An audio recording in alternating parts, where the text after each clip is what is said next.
ফেনীর পরশুরামে মুহুরী নদীতে সেচ পাম্প বসাতে বাধা দিয়েছে ভারতীয় সীমান্তরক্ষী বাহিনী বিএসএফ। এতে স্থানীয় প্রায় ৩৬০ বিঘা জমিতে বোরো চাষাবাদ নিয়ে অনিশ্চয়তা দেখা দিয়েছে। বৃহস্পতিবার ২৬ ডিসেম্বর সকালে উপজেলার মির্জানগর ইউনিয়নের নিজ কালিকাপুর সীমান্ত এলাকায় ঘটনাস্থল পরিদর্শন করেছেন বিজিবির ফেনী ব্যাটালিয়নের ৪ বিজিবি অধিনায়ক লেফটেন্যান্ট কর্নেল মোহাম্মদ মোশাররফ হোসেন।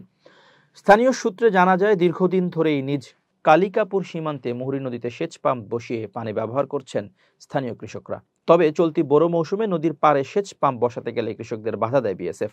গত এক সপ্তাহ ধরে এই জটিলতায় বিপাকে পড়েছেন কৃষকরা। সেচ পাম্পের লাইনম্যান ও কৃষক নূর মোহাম্মদ বলেন, গত ৪০ বছর ধরে এই সেচ পাম্পের মাধ্যমে মুহুরী নদীর পানি দিয়ে এখানকার ২ শতাধিক কৃষক চাষাবাদ করে আসছেন।